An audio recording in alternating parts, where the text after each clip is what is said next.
Bismillahirrahmanirrahim. Alhamdulillahirabbil alamin wassalatu wassalamu alal mabu'uts rahmatan lil alamin nabiyina Muhammad wa ala alihi wa sahbihi wa man tabi'akum bi ihsanin ila yaumiddin amma ba'd.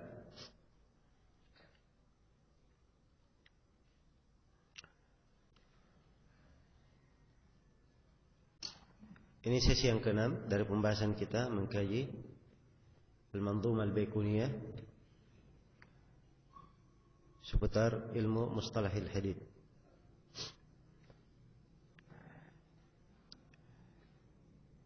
Baik, kita telah menyelesaikan 14 pembahasan yang terangkai dari 14 bait syair yang disebut oleh penulis rahimahullahu taala. Ya. Kita akan memasuki pembahasan yang ke-15, penjelasan bentuk ilmu hadits yang ke-15, yaitu tentang hadits mauquf. Berkata penulis rahimahullah, sebelumnya saya ingatkan ya, berkaitan dengan masalah anak-anak, ada pembahasan yang telah lalu sudah kita singgung berkaitan dengan masalah tadlis, dan saya lupa saya katakan bahwa tadlis ya dibahas di buku ini. Insyaallah akan datang nanti pembahasannya dalam hadits mudallas. Baik. Berkata penulis rahimahullah dalam pembahasan hadits mauquf, wa ma adaftahu ila al-ashabi min qaulin wa fi'lin fa huwa mauqufun zukin. Kata beliau,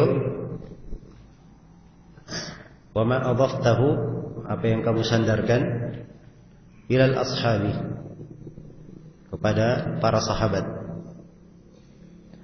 Ya. Ashab jama dari sahib. Itu sahabat maksudnya. Dan sahabat banyak jamaknya ya. Bisa dijamak ashab, bisa dijamak sahabah, bisa dijamak sahbun. Ya. Baik. Wa ma adaftahu ila al-ashabi min qaulin wa fi'lin, apa yang kamu sandarkan kepada sahabat berupa ucapan dan perbuatan, fahuwa mauqufun zukin, maka itulah hadits mauquf. Zukin maksudnya ulim atau urif. Ya, hadits mauquf telah dikenal.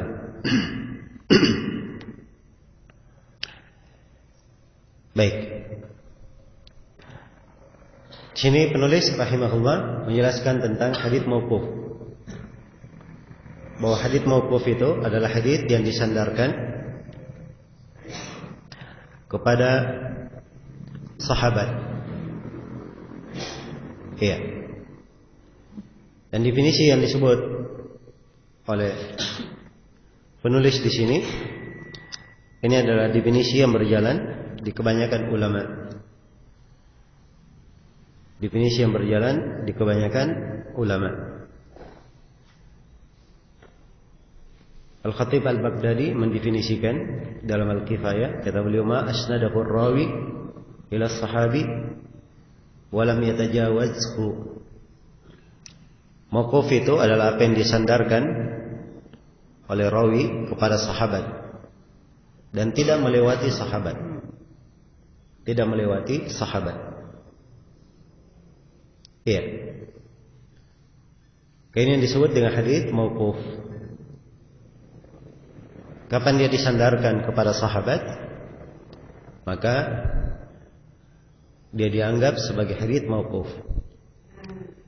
Siapa itu sahabat? Iya. Sahabat didefinisikan oleh para ulama dengan berbagai definisi. Mungkin definisi yang terlengkapnya adalah apa yang disebut oleh Al-Hafidz Ibnu Hajar rahimahullahu taala. Beliau katakan bahwa sahabat man laqiyan nabi sallallahu alaihi wasallam mu'minan bihi wa mata 'ala al-Islam. Siapa yang menjumpai Nabi sallallahu alaihi wasallam, ini kalimat menjumpai lebih detail ya dari kalimat melihat. Sebagiannya ada membahasakan siapa yang melihat Nabi. Kalau dibahasakan siapa yang melihat Nabi, maka ini seakan-akan pembahasan sahabat hanya untuk melihat saja. Maka sahabat yang buta seperti Ibnu Maktum tidak terhitung. Iya. Tapi kalau dibahasakan man laqiya, siapa yang menjumpai Nabi, maka ini lebih luas cakupannya. Man laqiya an-nabi sallallahu alaihi wasallam, siapa yang menjumpai Nabi sallallahu alaihi wasallam, mu'minan bihi, dalam keadaan dia beriman. Iya. Adapun orang yang menjumpai Nabi dalam keadaan tidak beriman, maka ini bukan sahabat. Syaratkan keimanan. Wa mata 'alal Islam, dan dia mati di atas keislaman. Iya. Dan ini pensyaratannya, keutamaan sebagai sahabat dia dapatkan kalau dia mati di atas keislaman. Adapun dia murtad setelah Nabi sallallahu alaihi wasallam meninggal, itu tidak dihitung dalam golongan sahabat. Iya. Baik.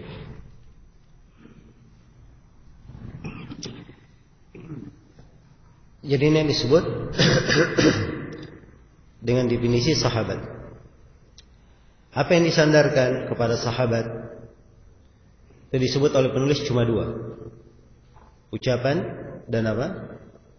Perbuatan saja. Nah, disebut oleh penulis yang ketiga, ya, diterangkan oleh beliau tentang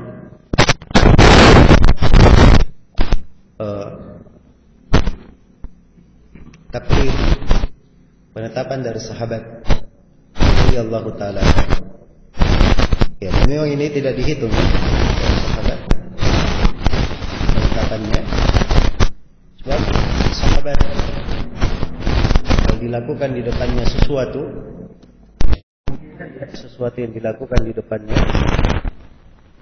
dia tidak sadari, atau dilakukan di depan sahabat sesuatu, kadang sesuatu itu mungkar, mungkin sahabat tersebut tidak punya kemampuan untuk merubahnya. Iya, tidak memiliki kemampuan untuk merubahnya. Dan kadang dia tidak mengingkari sesuatu bukan karena mengakui sesuatu itu, tapi mungkin dianggap masalahnya adalah masalah ijtihadiyah, berkaitan dengan ijtihad. Ya. Maka ini keterangan-keterangan menunjukkan bahwa takrir dari sahabat itu tidak sama dengan ucapan dan perbuatan disandarkan kepadanya. Nah, Tapi Al-Hafidz Ibnu Hajar rahimahullah menyebutkan di dalam An-Nukat, kalau sandaran kepada sahabat itu jelas, tidak ada penghalang dalam bentuk dia diam atau pengingkaran, maka boleh saja dimasukkan dalam hukum hadits mauquf. Boleh dimasukkan dalam hukum hadits apa? Mauquf. Baik, ala kulli hal bahwa penyebutan ucapan dan perbuatan ini yang disandarkan kepada sahabat, ini yang lebih jelas ya. Baik. Jadi selesai pembahasan tentang hadits mauquf. Dan perlu diketahui bahwa pembahasan hadits mauquf ini tidak ada kaitannya dengan pembahasan kesahihan hadits atau kelemahannya. Tidak ada kaitannya dengan pembahasan sanadnya bersambung atau tidak bersambung. Ya, sebab ini dari pembahasan apa kita bilang kemarin, dari pembahasan sanad atau pembahasan matan. Ini dari pembahasan matan. Sebagaimana marfu dan maqtu, ini tiga ya, marfu, mauquf dan maqtu. Ini tiga-tiganya dari pembahasan matan, bukan dari pembahasan apa? Bukan dari pembahasan sanad. Iya. Hanya saja ada definisi dari Al-Hakim di dalam Ma'rifat Ulumul Hadits yang beliau terangkan mauquf itu bahwa mauquf adalah hadits disandarkan kepada sahabat min ghairi irsalin wala i'dhal, tidak mursal dan tidak mu'dhal. Jadi Al-Hakim mensyaratkan harus bersambung. Iya. Dan ini pensyaratan yang disebut oleh Al-Hakim rahimahullah, diterangkan oleh Ibnu Hajar, wa hadza syartun lam yuwafiqhu alaihi ahad. Kata Ibnu Hajar, ini adalah syarat yang tidak disetujui oleh seorang pun dari ulama. Iya. Baik. Ini sekedar saya ingatkan ya, apa yang merupakan keterangan dari Al-Hakim. Iya. Kemudian juga perlu saya ingatkan bahwa penggunaan hadits mauquf, hadits maqtu itu di kalangan ahli fikih dari Khurasan, mereka gunakan dengan nama athar. Iya. Digunakan dengan nama apa? Athar. Dan kalau dia hadits marfu, itu disebut dengan nama hadis. Jadi sebagian ulama ada yang membedakan antara kalimat athar dan kalimat apa? Hadis. Kalau hadis mereka katakan itu adalah hadis yang bersambung sampai kepada Nabi, untuk marfu. Kalau athar itu untuk mauquf, maqtu ke bawah. Mereka pakai kata apa? Athar. Iya. Dan ini istilah berjalan di kebanyakan ulama belakangan. Walaupun di ulama dahulu penggunaan athar lebih luas ya, mereka tidak batasi pada mauquf saja dan maqtu. Tapi penggunaan kata athar kadang mereka gunakan juga untuk hadits yang marfu. Digunakan juga untuk hadits yang marfu. Contohnya digunakan dalam hadits yang marfu kitab Imam At-Tabari, judulnya Tahdhibul Athar. Tahdhib al-Athar. At-Tabari sebutkan di dalam bukunya hadits marfu, hadits mauquf, menunjukkan bahwa athar lebih luas penggunaannya di sisi At-Tabari. Contoh lain, dua kitab karya At-Tahawi, Mushkilul Athar dan Syarah Ma'ani Al-Athar. Dua buku ini memuat hadits marfu dan hadits tidak marfu. Contoh buku lain, buku Imam Al-Baihaqi. Iya. Ma'rifatus Sunan wal Athar. Ma'rifatus Sunan wal Athar. Juga disebut athar. Digabungkan sunnah dan athar oleh Al-Baihaqi. Dan Al-Baihaqi menyebut hadits-hadits yang marfu. Dan Imam Muslim rahimahullah di muqaddimah sahihnya, ya, ketika beliau berbicara akan memulai memasukkan hadits-hadits memulai menerangkan hadis-hadis, beliau terangkan bahwa beliau akan membawakan athar-athar dengan bahasa apa? Bahasa athar. Ini menunjukkan bahwa kata athar itu lebih luas. Di sisi siapa? Di sisi Al-Imam Muslim rahimahullahu taala. Ya, ala kulli hal bahwa ini istilah ya. Jadi kalau di kalangan ulama belakangan dia katakan dan ada athar yang menunjukkan tentang ini, maksudnya athar ucapan sahabat ke bawah. Tapi kalau sebagian ulama terdahulu dia gunakan ada athar menunjukkan tentang ini, mungkin saja athar yang diinginkan adalah hadits yang marfu'. Iya, selesai pembahasan hadits mauquf. Kita berpindah ke pembahasan yang ke-16, bentuk yang ke-16, yaitu tentang hadits mursal. Tentang hadits mursal.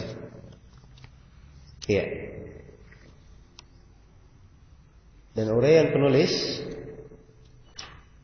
di pembahasan tentang hadits mursal ini beliau gandengkan dengan pembahasan hadits gharib. Ya. Dalam satu bait syair kata beliau, wa mursalun minhu as-sahabiyyu saqat wa qul gharibun ma rawa rawin faqat. Kata beliau, ada mursal itu adalah seorang sahabat terjatuh dari hadits. Itu mursal ya. Untuk gharib kata beliau, wa qul gharibun ma rawa rawin faqat. Dan katakan bahwa hadits gharib adalah hadits yang diriwayatkan oleh seorang rawi saja. Hadits yang diriwayatkan oleh seorang rawi saja. Nah, ini dua bentuk ya. Dua bentuk dari ilmu mustalah. Yang pertama hadits mursal dan yang kedua hadits gharib. Ya, untuk hadits mursal, dan ini di urutan pembahasan kita sudah pembahasan yang ke-16. Penulis berkata, wa mursalun minhu sahabiyyu saqat. Dan mursal itu yang dimaksud dengan hadits mursal, hadits yang terjatuh darinya seorang sahabat. Iya. Hadits yang terjatuh darinya seorang sahabat. Baik. Definisi dari penulis di sini bahwa mursal adalah apa yang terjatuh dari sanadnya seorang sahabat.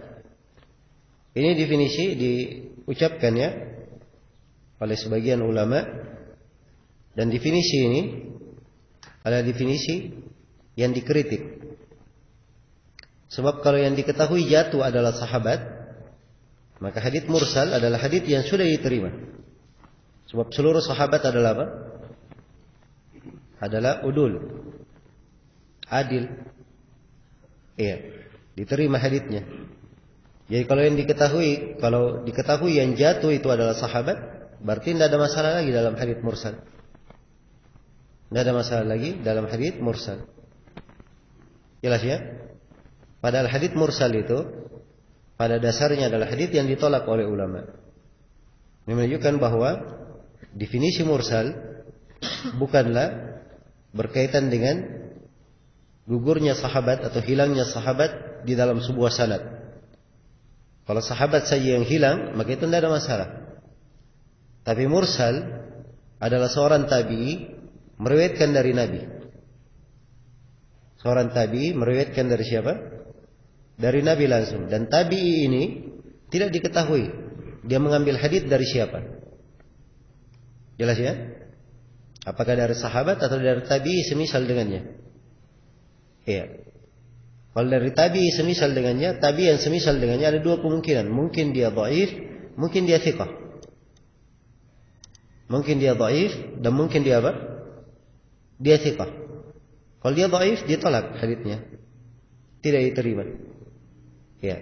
Karena adanya kemungkinan ini, maka hadits mursal adalah hadits yang dianggap lemah di sisi kebanyakan ulama. Iya. Baik. Kalau begitu definisi dari mursal ini perlu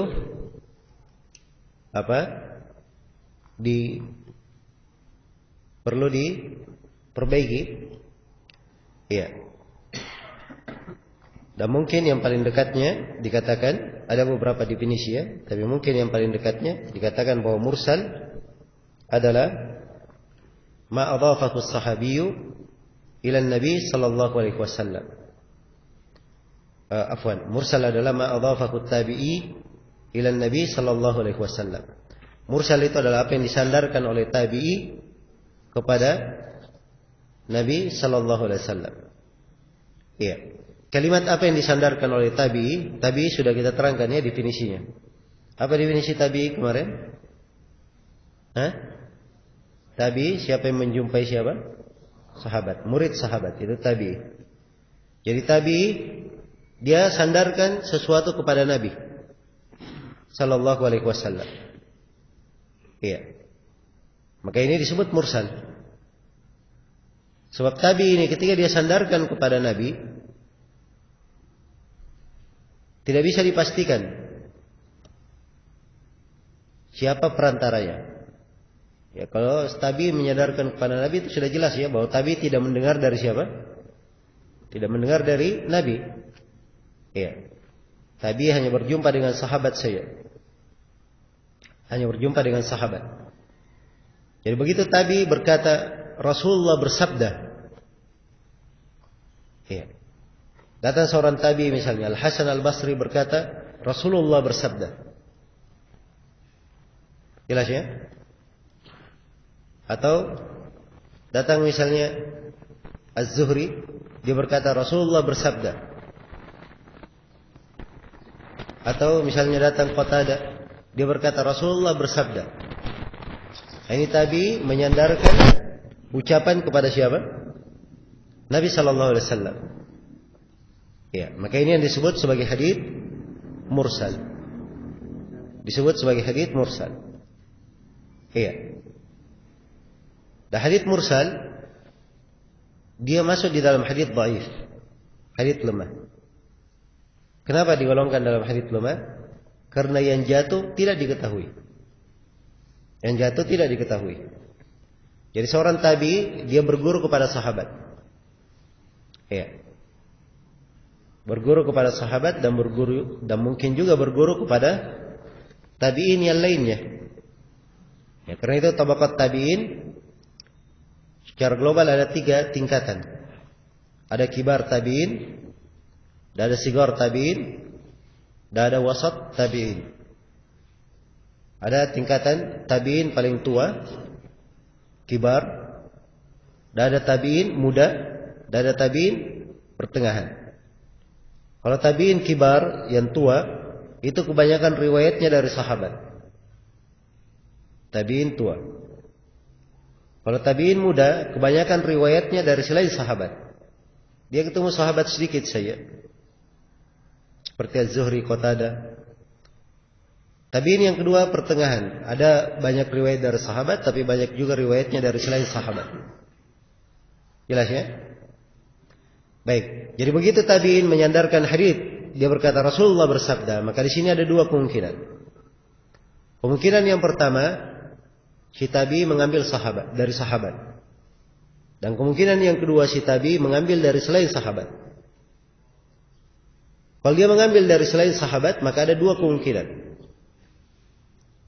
Kemungkinan yang pertama bahwa si sahabat tersebut, kemungkinan yang pertama bahwa selain sahabat ini adalah thiqah, terpercaya, diterima haditsnya. Dan kemungkinan yang kedua bahwa selain sahabat ini dia adalah dhaif, tidak diterima haditsnya. Jelas ya?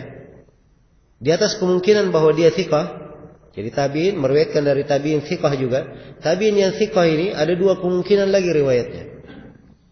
Mungkin dia mengambil dari sahabat dan mungkin dia juga mengambil dari tabi'in lagi. Jelas ya? Mengambil dari tabi'in lagi. Kalau dia mengambil dari tabi'in lagi, tabi'in ini ada 2 kemungkinan. Mungkin dia thiqah, mungkin dia apa? Dhaif. Kalau di atas kemungkinan tabi'in yang ketiga di atasnya dia thiqah, tabi'in yang ketiga ini juga mungkin saja dia meriwayatkan dari sahabat, mungkin saja dia meriwayatkan dari apa? Tabi'in. Ini kalau dikatakan mungkin, ini tidak ada batasnya ya. Ya. Tapi kalau dilihat dari kenyataan, itu ada tabi'in meriwayatkan dari tabi'in, meriwayatkan dari tabi'in, meriwayatkan dari tabi'in, dari kenyataan diketemukan ada riwayat tabi'in dari tabi'in sekitar 7 atau 8 orang. Sampai sekitar berapa? 7 atau 8 orang. Jelas ya? Baik. Maka karena masalah ini, hadits mursal dihitung sebagai hadits yang lemah. Baik, Imam Muslim rahimahullah di dalam sahihnya beliau berkata, wal mursal minar riwayat fi asli qaulina wa qauli ahli al-ilmi bil akhbar laysa bihujjah. Kata Imam Muslim, mursal dari riwayat-riwayat dalam dasar ucapan kami dan ucapan para ulama tentang hadits adalah bukan hujjah.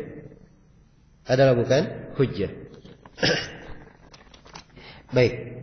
Jadi ini ucapan dari Imam Muslim rahimahullahu taala, ya, menjelaskan kedudukan mursal itu di kalangan ulama. Iya. Baik. Dan berkata Abu Hatim Ar-Razi, juga Abu Zur'a Ar-Razi, la yuhtajju bil marasil wa la taqumul hujjatu illa bil asanidi as-sihahil muttasilah. Iya. Kata beliau berdua, dan ini dua imam, Abu Hatim dan Abu Zur'a Ar-Razi. Ini dua orang imam, levelnya di atas Al-Bukhari. Apa namanya? Tingkatannya, tabaqatnya. Dia di tingkatan guru-guru Al-Bukhari. Iya, dua orang imam ini berkata bahwa hadits mursal tidak dipakai hujjah. Karena hujjah itu hanyalah dengan sanad-sanad yang sahih yang bersambung. Iya. Dan Imam Tirmidzi berkata, wal haditsu idza kana mursalan fa innahu la yasihhu inda aktsar ahli al-ilm wa qad dha'afahu ghairu wahidin minhum. Kata Tirmidzi, suatu hadits apabila dia mursal, maka hadits itu tidak syah di kalangan kebanyakan ulama. Dan hadits mursal ini telah dilemahkan oleh sejumlah ulama, bukan hanya satu, tapi banyak orang yang melemahkannya. Baik, dan ucapan-ucapan para a'immah tentang hal ini adalah hal yang dimaklumi, bahwa hadits mursal itu adalah hadits yang tidak dipakai berhujjah. Ini pendapat yang terkuat ya, walaupun memang ada sebagian yang berpendapat tentang hujjiyat hadits mursal, tapi itu adalah pendapat yang tidak dianggap. Baik. Iya. Kemudian yang perlu saya ingatkan di sini bahwa hadits mursal, walaupun dia diketahui bahwa dia adalah hadits yang lemah, tapi hadits mursal itu kalau dia mendapat pendukung dari jalur yang lain, mungkin untuk diterima. Iya. Kalau hadits mursal mendapat pendukung dari jalur yang lain, mungkin untuk diterima. Dan ini pembahasan menguatkan hadits-hadits yang lemah. Ini termasuk pembahasan-pembahasan inti dalam ilmu hadits. Bahkan itu termasuk hal-hal yang detail dalam ilmu hadits. Ya, taqwiyatul ahadits, cara menguatkan hadits-hadits yang ada kelemahan. Iya. Dan untuk masuk di dalam pembahasan ini kita perlu banyak ilmu di dalamnya. Yang pertama kita harus mengenal hadits-hadits itu lemah. Hadits-hadits lemah itu apa? Bentuk-bentuknya bagaimana? Iya. Kemudian yang kedua, seorang perlu mengenal kadar kelemahan itu bagaimana, tingkatan-tingkatan kelemahan. Kemudian yang ketiga, seorang perlu mengenal pada setiap hadits yang lemah itu kapan dia bisa menerima dukungan dan kapan tidak bisa menerima dukungan. Iya. Dan ini pembahasan-pembahasan besar ya. Pada sebagiannya kadang ada khilaf. Dan kadang para ulama memiliki tatbiqat yang berbeda. Ya. Seperti misalnya hadits majhulul ain. Hadits majhulul ain yang meriwayatkan darinya hanya seorang saja, seorang rawi, tidak ada rawi darinya, tidak ada muridnya kecuali satu saja. Tidak ada yang menfiqahkannya dan tidak ada yang menjarahnya. Ini disebut majhulul ain. Majhulul ain apakah diterima sebagai syawahid atau tidak? Ya, kebanyakan ulama tidak menganggapnya diterima di dalam syawahid. Ya. Tapi kadang di sebagian tempat dilihat Ad-Daraqutni menjadikannya sebagai pendukung. Maka ini menunjukkan bahwa ada hal-hal yang detail di dalam masalah yang seperti ini. Karena ada indikasi-indikasi yang diperlukan oleh seorang ahli hadits. Iya. Baik. Dan inilah yang menjadi sebab ya, kadang sebagian orang menganggap bahwa Syekh Al-Albani itu bergampangan menguatkan hadits. Ya. Bergampangan. Dan ini kalimat bergampangan ini diucapkan oleh sebagian orang di masa ini. Ya. Dan biasanya orang yang mengucapkan Syekh Al-Albani bergampangan, ya dialah yang bergampangan sebenarnya. Bergampangan menghukumi para ulama ahli hadits dengan ucapan-ucapan yang tidak benar. Iya. Karena itu dari para ulama ahli hadits tidak menilai beliau seperti itu. Ya. Karena beliau di dalam menguatkan hadits-hadits, dalam banyak pembahasan beliau, khususnya di dalam kitabnya Silsilah Hadits As-Sahihah, itu dibangun di atas kaidah-kaidah yang dimaklumi di kalangan ahli hadits. Dimaklumi di kalangan ahli hadits. Baik, hanya saja sebagian orang ilmunya tidak sampai ke sana. Pemahamannya tidak seperti pemahaman Syekh Al-Albani rahimahullahu taala. Iya. Walaupun ya semua dari kita, dan ini yang disebutkan oleh para ulama kita, bahwa tidak ada yang mengatakan Syekh Al-Albani itu maksum, terjaga dari kesalahan. Iya. Hanya saja mengatakan bahwa beliau bergampangan, ini tidak benar. Itu adalah hal yang tidak benar. Ya, jadi sekali lagi menguatkan hadits-hadits. Ada hadits yang lemah, diperiksa riwayat yang lain, ada beberapa riwayat yang mendukungnya, kemudian dikuatkan menjadi hadits hasan atau naik menjadi hadits sahih. Ini pembahasan-pembahasan ya, yang sangat detail di kalangan ahli hadits. Baik. Karena itu saya isyaratkan ya di sini di pembahasan mursal ini, bahwa hadits mursal itu adalah hadits yang mungkin menerima dukungan. Ya. Namun para ulama mensyaratkan padanya syarat-syarat. Ada syarat pada haditsnya dan ada syarat pada perawi yang memursalkannya. Iya. Dan ini pensyaratan-pensyaratan saya kira kurang cocok ya kalau saya bahas untuk pertemuan kali ini. Sebab kita di pertemuan kali ini hanya menguraikan, kebanyakannya menekankan di pembahasan istilah. Iya. So, kalau saya masuk di dalam kaidah menguatkan hadits-hadits dan saya bahas pembahasan kapan hadits mursal itu dipakai sebagai hujjah, ini harus saya berikan contoh-contoh penerapan bagaimana cara menguatkan hadits mursal. Iya. Dan ini tentunya kurang cocok ya untuk pertemuan kali ini. Iya. Baik.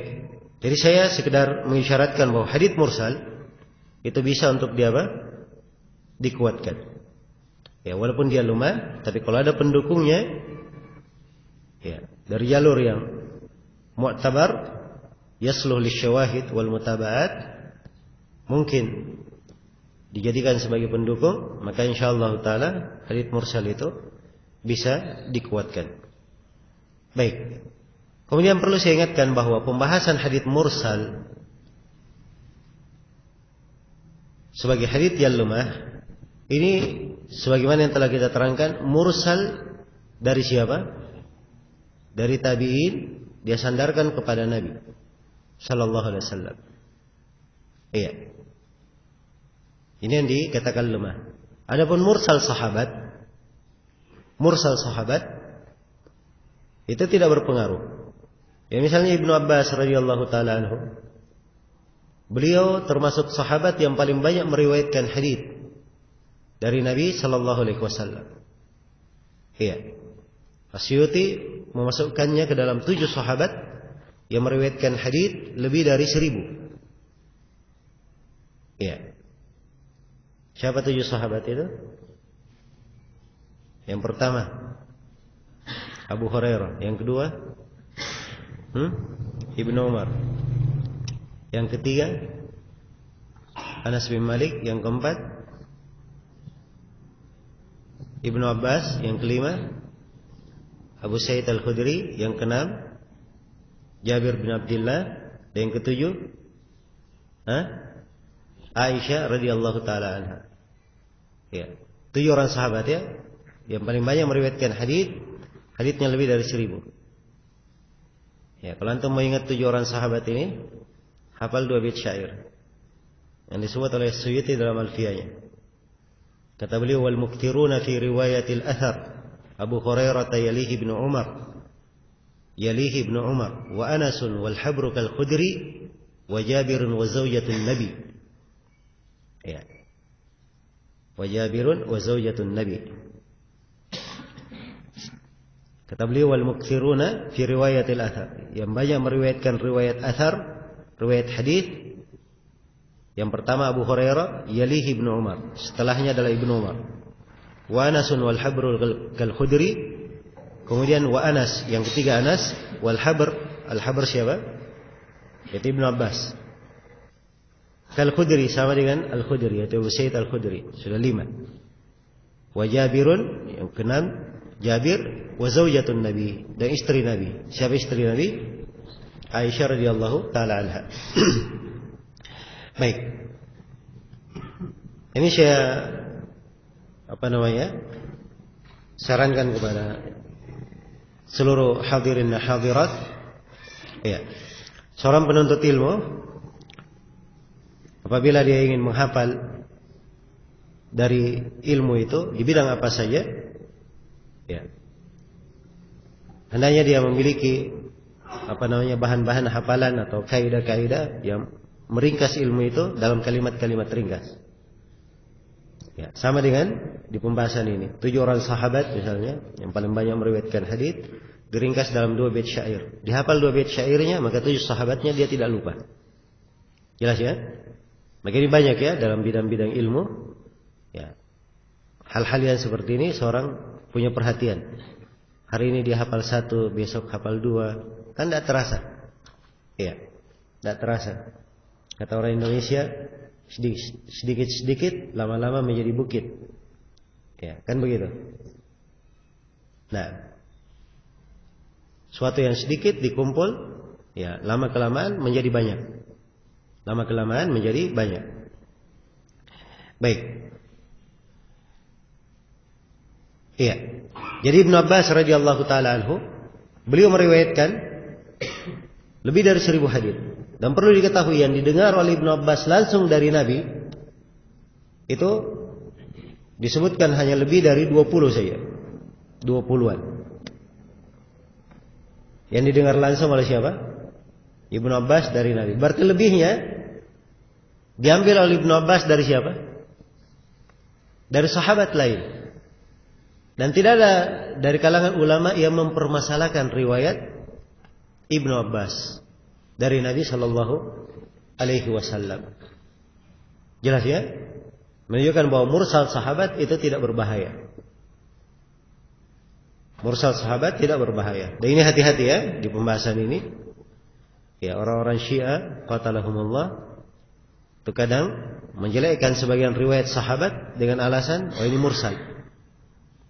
Iya. Mursal.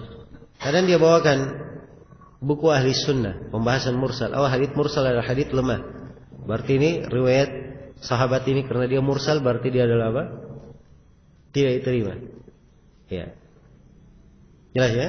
Perhatikan bagaimana mereka mencampur adukkan pembahasan untuk membuat kesamaran, menanamkan keraguan umat terhadap hadits-hadits Rasulullah sallallahu alaihi wasallam. Iya. Baik. Kemudian perlu saya ingatkan juga bahwa kata mursal ini kadang digunakan oleh sebagian ulama bermakna munqati', bermakna terputus. Iya. Jadi mursal kadang digunakan bermakna apa? Bermakna munqati'. Iya. Dan ini hati-hati ya di penggunaannya. Nah, contoh misalnya dalam Al-Marasil Abu Hatim berkata Abdullah ibn al-Harith an ibn Mas'ud mursal. Abdullah bin Harith meriwayatkan dari Ibnu Mas'ud, ini adalah mursal. Sini mursal artinya apa? Mana istilah yang kita bahas atau mana munqati'? Terputus? Ya, jawabannya mana terputus ya? Sebab kalau mana yang kita bahas, Abdullah bin Harith meriwayatkan dari Ibnu Mas'ud, sahabat. Ini bukan riwayat kepada Nabi. Tapi riwayat dari siapa? Dari sahabat. Maka ini bukan mursal dalam istilah yang telah kita terangkan. Tapi mursal di situ bermakna apa? Terputus, yaitu Abdullah bin Harith ini dia tidak mendengar dari siapa? Dari Ibnu Mas'ud. Tidak mendengar dari Ibnu Mas'ud. Ya, karena itu saya perlu ingatkan istilah ini sebab ini banyak berulang di buku-buku rawi, khususnya di buku-buku tentang marasil. Pembahasan hadits-hadits mursal. Iya. Baik. Mungkin ada yang bertanya, kenapa ada rawi yang meriwayatkan riwayat secara mursal? Jawabannya banyak sebab yang menyebabkan rawi meriwayatkan secara mursal. Ya. Sebab yang pertama, ya, adalah si rawi kadang dia lupa siapa guru yang menceritakan hadits itu kepadanya. Maka langsung saja dia sandarkan kepada Nabi sallallahu alaihi wasallam. Sebab yang kedua, kadang si rawi dia di dalam posisi menyampaikan fatwa, menjelaskan hukum. Jadi begitu dalam posisi menyampaikan fatwa, dia hanya menyebut dalil, Nabi bersabda. Maka dia tidak sebutkan sanad periwayatannya. Kenapa? Sebab dia meringkas di posisi apa? Memberi fatwa. Maka akhirnya dia tidak menyebut sanadnya. Iya, tidak menyebut sanadnya. Sebab yang ketiga di antara sebab adalah kadang pada guru rawi itu ada kelemahan, atau ada celaan, atau ada hal yang kadang dia khawatirkan kalau dia sebut. Iya. Maka ini di antara sebab-sebab yang menyebabkan terjadinya hadits mursal tersebut. Iya. Baik. Ini selesai ya pembahasan tentang hadits mursal. Atau mungkin saya tambah satu pembahasan lagi, bahwa hadits mursal itu dari sisi kelemahan bertingkat-tingkat. Iya. Ada mursal yang lemah bisa menjadi pendukung, dan mursal sangat lemah tidak bisa dijadikan sebagai pendukung. Ya. Karena itu As-Sakhawi rahimahullah menyebutkan bahwa mursal ada beberapa tingkatan. Tingkatan yang pertama, dan ini yang paling tingginya menurut As-Sakhawi, mursal adalah apa yang dimursalkan oleh seorang sahabat, ya, yang telah syah dia mendengar. Nah, jadi mursal diirsalkan oleh sahabat. Ini mursal sahabat ya, dia hujjah telah kita terangkan. Yang kedua ada mursal sahabat, dia memiliki ru'yah. Dia melihat dari Nabi, melihat kepada Nabi, tapi tidak diketahui dia mendengar dari Nabi. Ini sahabat juga, dan mursal sahabat yang seperti ini juga diterima. Ketiga adalah mursal muhadram. Muhadram ini istilah ya. untuk tabi'i. Dia adalah orang yang hidup di masa Nabi. Hidup di masa Nabi, tapi tidak berjumpa dengan Nabi. Iya. Karena tidak berjumpa dengan Nabi tidak dihitung apa? Tidak dihitung sahabat. Dia dihitung tabi'i. Ya, tapi di tingkatan tabi'in dia paling atas. Karena hidup di mana? Di masa Nabi sallallahu alaihi wasallam. Ini muhadharam namanya. Ya. Mursal muhadharam ini yang paling kuatnya dari mursal tabi'in. Ya.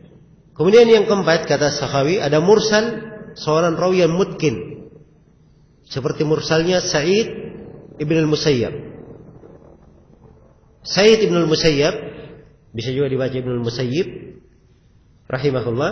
Ini dari mursal yang terkuat. Ya. Bahkan sebagian ada yang berhujjah dengan mursalnya Sa'id bin Musayyab. Walaupun yang benarnya semua mursal, ya, kalau tidak diketahui siapa yang digugurkan, maka itu hukumnya adalah lemah. Termasuk mursal Sa'id bin Musayyab. Tapi dari sisi kelemahannya lebih minim. Dia bisa dijadikan sebagai pendukung. Iya. Di bawahnya lagi ada mursal tabi'in, tapi tabi'in ini berhati-hati dalam memilih guru. Dia taharri. Seperti Asy-Sya'bi, Mujahid. Ini kalau dia melakukan irsal, ya irsalnya termasuk irsal yang mu'tabar. Jelas ya? Dan yang paling bawahnya, ini yang paling bawah ini yang tidak dianggap. Yaitu mursal dari orang yang mengambil dari siapa saja. Iya. Karena itu mursal Az-Zuhri itu disebut tergolong dari mursal yang paling lemah. Kenapa? Sebab Az-Zuhri rahimahullah beliau imam hafidh. Iya. Orang bicara apa saja dia bisa hafal. Jelas ya? Dia bisa hafal. Dari ucapan, dari hadits, dari athar dia hafal. Iya. Ketika dia melakukan riwayat irsal, maka irsalnya di sini, ya, ini dianggap sangat lemah. Kenapa? Sebab hafalannya banyak, nggak tahu. Dia ini murni hadits atau ucapan tabi'in atau dari mana diambil oleh Az-Zuhri. Ketika dia tidak sandarkan. Jelas ya? Maka ini ada bentuk-bentuk marasil, mursal disifatkan oleh para ulama min adha'afil marasil, dari mursal yang paling lemah. Dari mursal yang paling lemah. Iya. Baik. Jadi ini gambaran-gambarannya tentang hadits mursal tersebut. Selesai pembahasan hadits mursal, kita pindah ke pembahasan hadits gharib. Ya, dan hadits gharib ini telah kita uraikan ya pada sesi sebelumnya, bahwa hadits ahad dibagi menjadi berapa? Dibagi menjadi 3. Ada hadits masyhur, dan ada hadits aziz, dan ada hadits gharib. Hadits masyhur dan hadits aziz ini sudah berlalu pembahasannya. Ya, sudah berlalu pembahasannya. Sekarang kita di pembahasan hadits apa? Hadits gharib. Iya. Baik. Dari sisi keindahan tertib, selayaknya penulis menggandengkan 3 pembahasan sekaligus. Ya, sebab seorang penuntut ilmu kalau di hal yang mirip digabungkan pembahasannya itu lebih mudah dia pahami. Ya. Demikian pula sudah berlalu ya di pembahasan mauquf. Harusnya pembahasan mauquf beliau tertib, marfu, mauquf, kemudian apa? Maqtu'. Tapi ternyata pembahasan mauquf beliau akhirkan. Ya, beliau akhirkan. Nah, ini termasuk kritikan ya terhadap penulis rahimahullah, tapi secara umum bahwa mandhumah beliau, ya mandhumah yang kita bahas di sini mandhumah yang bagus, apalagi di masa sekarang ini masyhur ya. Ya. Dan sebenarnya kalau dilihat dari matan ilmiah, ya masih ada matan-matan yang lain, kadang lebih bagus dari apa yang ditulis oleh penulis rahimahullah. Dalam bentuk syair maupun dalam bentuk mukhtasar, ringkasan. Ya. Dan mungkin insyaallah ta'ala kita akan bahas nanti di kesempatan-kesempatan yang lain. Ya. Sebab ini pembahasan tentang ilmu mustalah. Ini bukan pembahasan untuk kali ini saja. Mungkin akan berulang. Insyaallah ta'ala dalam setahun mungkin ada 1 kali daurah tentang mustalah. Ya. Sebab memahami hadits, mengerti tentang istilah hadits, ini juga dari hal yang diperlukan. Dari hal yang diperlukan. Apalagi di tengah banyaknya hadits-hadits yang lemah disebarkan di tengah kaum muslimin. Iya. Baik. Kata beliau rahimahullah tentang pembahasan gharib, wa qul gharibun ma rawa rawin faqat. Katakanlah bahwa hadits gharib itu adalah hadits yang diriwayatkan oleh seorang rawi saja. Iya. Hadits gharib adalah hadits yang diriwayatkan oleh seorang rawi saja.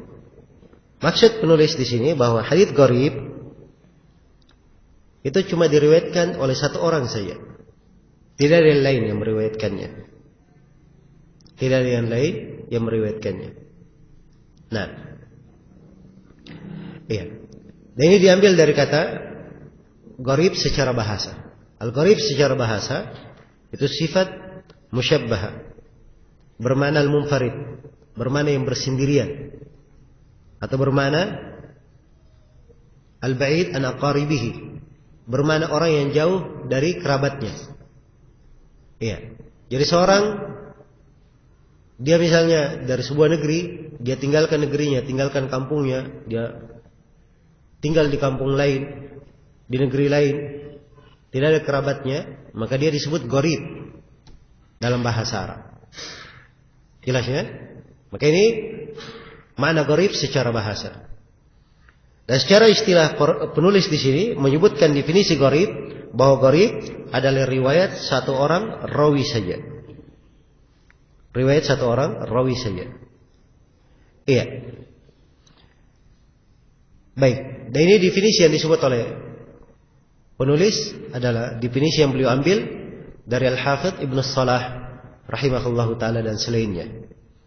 Iya. Ibnu Salah berkata, hadits gharib adalah al-hadits alladhi yatafarradu bihi ba'dur ruwa. Dia adalah hadits yang sebagian rawi bersendirian di dalam meriwayatkannya. Bersendirian di dalam meriwayatkannya. Iya. Dan sebagian ulama ada yang membatasi gharib khusus gharabah di dalam perputaran sanad. Iya. Seperti Ibnu Manda, beliau berkata al-gharib ka hadits az-Zuhri wa ashbahihi mimman yujma'u hadithuhu. Kata Ibnu Manda, al-gharib itu adalah seperti hadits az-Zuhri dan semisal dengannya dari rawi-rawi yang dikumpulkan haditsnya. Jadi maksudnya az-Zuhri, ya, ini perputaran hadits. Az-Zuhri, Qatadah, ya. Baik.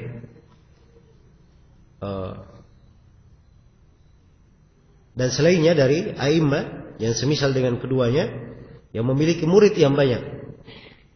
Memiliki murid yang banyak. Karena dia memiliki murid banyak, maka dia dianggap perputaran riwayat.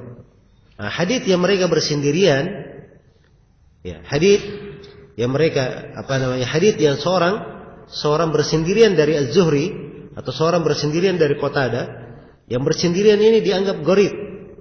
Kenapa? Karena Qatadah dan Az-Zuhri punya banyak murid. Mana murid yang lainnya? Kenapa tidak ada yang meriwayatkan? Jelas ya? Baik. Ini definisi Ibnu Mandah. Dan ini sebenarnya penggunaan gharib. Ya.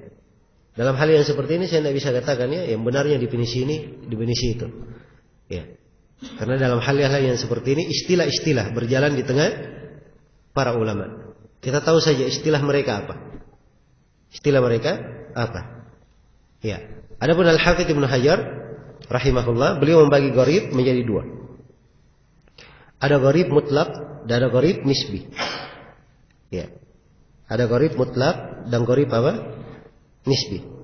Gharib mutlak, ya, menurut Al-Hafidz Ibnu Hajar rahimahullah, adalah hadits yang tidak diketahui ada riwayat dari Nabi tentang hadits itu kecuali satu sanad saja. Ini disebut hadits gharib apa? Mutlak. Gharib mutlak.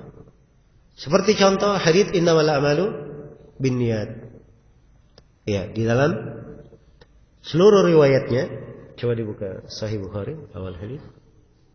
Seluruh riwayatnya itu berasal dari jalan Yahya bin Sa'id Al-Ansari, meriwayatkan dari Muhammad bin Ibrahim At-Taimi, dari Alqamah bin Waqqas Al-Laythi, meriwayatkan dari Ibnu Umar radhiyallahu taala anhu. Iya. Jadi hanya punya riwayat itu saja. Ya, tidak ada yang meriwayatkan dari Nabi kecuali Umar bin Khattab. Tidak ada yang meriwayatkan dari Umar kecuali Alqamah bin Waqqas.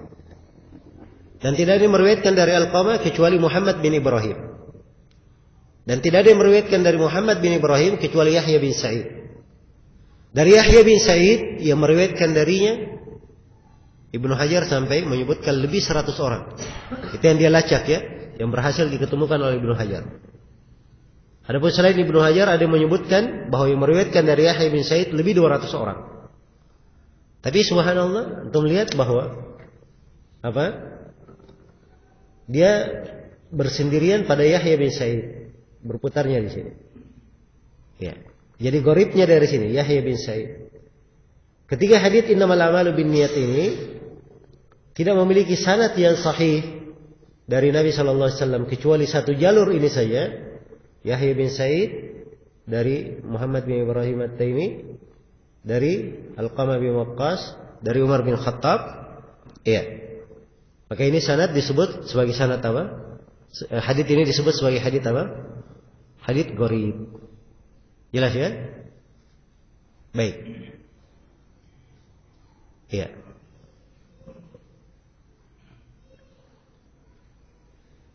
Di sini ada satu faedah ya berkaitan dengan hadits ini. Sebenarnya hadits ini ada riwayat-riwayat sahabat lain. Tapi semua riwayatnya adalah lemah. Tidak ada yang kuat. Ya, karena memang tidak syah kecuali dari siapa? Dari Umar saja. Ya. Jelas ya? Tidak syah kecuali dari Umar saja. Ya, dan ini hati-hati ya. Saya baca di sebagian buku. Bahkan ada yang menulis buku. Belakangan saya lihat tadinya bukunya dicetak 1 jilid. Tapi belakangan saya lihat sudah dicetak dalam 6 jilid. Ya. Tambihul Amajid, apa begitu dan seterusnya, ditulis oleh Abu Ishaq Al-Huwaini. Ya. Tulis oleh Abu Ishaq Al-Huwaini.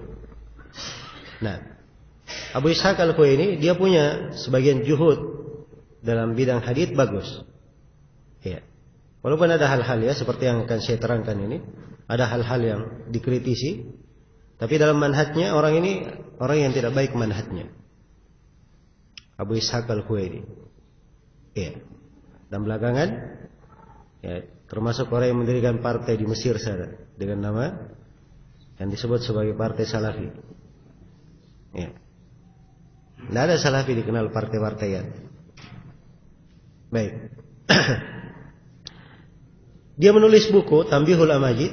Ini buku dia saya anggap terlalu lancang di dalamnya. Jadi misalnya Al-Bazzar berkata, ini hadits tidak ada yang meriwayatkannya kecuali si fulan. Dia datang berkata, ya semoga Allah merahmati engkau telah keliru dalam hal ini. Ya. Si fulan tidak bersendirian, ada orang lain yang meriwayatkan, dia bawakan syawahid. Ya. Dibawakan syawahid. Jadi bukunya dibangun di atas dasar ini. Dan ini semuanya dari awal sampai akhir kesalahannya cuma satu. Kesalahannya cuma satu. Dia tidak paham apa ucapan seorang imam, si fulan bersendirian dari fulan. Ya. Jelas ya? Dan ini subhanallah ada tambih yang sangat indah dari Al-Hafidz Ibnu Hajar di dalam kitab An-Nukat ala Ibnu Salah. Ketika beliau membahas hadits tentang kafaratul majalis. Hadits tentang kafaratul majlis. Hadits kafaratul majlis itu diriwayatkan dari banyak riwayat. Banyak sahabat yang meriwayatkan. Tapi yang syah dari satu riwayat saja. Karena itu Imam Tirmidzi berkata tidak syah kecuali dari satu riwayat. Ya, jangan dikatakan Imam Tirmidzi berkata, oh keliru Imam Tirmidzi, ada riwayat yang lain. Masa cuma satu riwayat? Maksudnya di situ Imam Tirmidzi tidak ada kecuali satu riwayat. Maksudnya riwayat yang syah. Bersendirian hanya riwayat yang apa? Syah. Kalaupun ada yang lainnya, itu dari jalur-jalur yang tidak dianggap. Dari jalur-jalur yang tidak dianggap. Ya, karena itu harus dipahami ya istilah dari para ulama. Jangan gampangan mengatakan, oh semoga Allah merahmatimu, kamu telah keliru. Ya, kamu telah salah. Gampang banget menyalahkan para ulama. Ya. Dan ini tidak layak ya terhadap seorang penuntut ilmu hadis. Dan ini banyak ya berjalan menjadi musibah di masa ini. Ya, banyak orang-orang baru belajar 1-2 buku mustalah. Setelah itu dia tahqiq hadits-hadits. Ya, dia tahqiq buku, dia kasih ta'liq-ta'liq. Dan musibahnya ta'liq-ta'liqnya dicetak lagi. Ya, dicetak. Ya, dan ini menjadi fitnah bagi orang-orang awam yang tidak mengenal ilmu hadits. Ya, sembarangan. Oh, Ibnu Hajar telah keliru dalam hal ini. Ini hadits nada dalam Sunan An-Nasai. Ibnu Hajar sebut diriwayatkan oleh Imam 4 misalnya. Jelas ya? Oh, Ibnu Hajar keliru. Ini tidak dalam Sunan An-Nasai. Gampang sekali menyalahkan Ibnu Hajar. Ya. Dia baca Sunan An-Nasai di cetakan yang dia miliki. Di cetakan yang dia miliki. Belum tentu cetakan ini yang dipakai oleh Al-Hafidz Ibnu Hajar rahimahullahu ta'ala. Jelas ya? Dia tidak sama dengan Ibnu Hajar. Ibnu Hajar itu mendengar ya, dari Sunan An-Nasai sama dia mendengar dari guru secara bersambung pada Nabi. Dia hanya baca buku saja dicetak. Kalau sukan cetaknya sudah keliru mencetak, dia sudah keliru dalam membacanya. Ya, dari mana dia bisa menyalahkan Al-Hafidz Ibnu Hajar? Jelas ya? Maka dari sisi adab dia harusnya berkata, saya periksa di dalam Sunan An-Nasai, saya tidak ketemukan hadits ini. Itu sisi adab. Jangan dia buru-buru menyalahkan siapa? Al-Hafidz Ibnu Hajar rahimahullahu ta'ala. Baik, maka ini dari hal-hal yang perlu saya ingatkan ya, dari etika dan adab di dalam menuntut ilmu hadits. Ya. Baik, saya pernah sekali di sebuah pembahasan, atau di banyak pembahasannya saya tulis, ya, hadits ini hadits disahihkan oleh Syekh Al-Albani dan seterusnya. Ya, saya sebutkan takhrijat.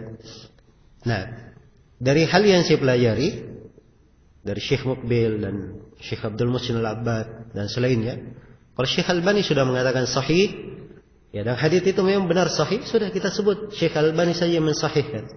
Ngapain disebut saya mensahihkan? Atau ini sanadnya sahih? Jelas ya? Yang jelas apa yang disebut oleh Syekh Al-Albani itu telah diperiksa, dipastikan, maka tidak perlu kita sebutkan ucapan kita. Sebut saja dari ulama yang terkenal. Sama seperti seorang memberikan kesimpulan pada rawi. Kalau dia baca biografi rawinya adalah thiqah, Ibnu Hajar menyimpulkannya thiqah, sebut saja ucapan Ibnu Hajar. Ibnu Hajar berkata apa? Thiqah, selesai. Jangan dia datang dia berkata saya sudah baca biografi rawi ini yang tampak bagi saya bahwa dia adalah rawi thiqah. Ya, seakan-akan ahli ijtihad. Ya. Maka ini hal-hal yang seperti ini hendaknya diperhatikan ya oleh seorang penuntut ilmu. Kadang ada sifat-sifat melampaui batas, melewati. Ya, dan ini dari etika dan adab hendaknya diperbaiki. Baik, saya kembali ke pembahasan hadits gharib. Jadi gharib menurut Ibnu Hajar terbagi dua. Ada gharib mutlaq, dan itu contohnya tadi hadits apa? Innamal a'mal binniyat. Kemudian yang kedua ada gharib, sifatnya gharib nisbi. Ya, dia gharib tapi nisbi. Nah, gharib nisbi ini gharibnya pada pertengahan sanad. Pada pertengahan sanad. Ya.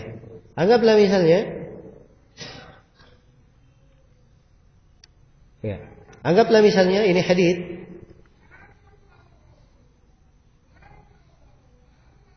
Atau coba buka hadits lain. Buka coba Kitabul Iman. Di Kitabul Iman.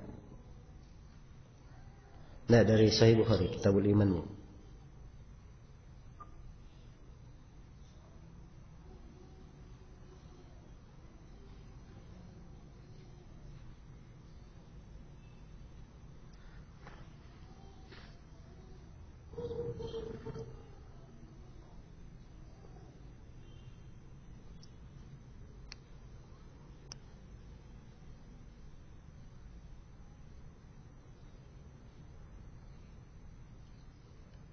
Nah, itu dia langsung beberapa halaman.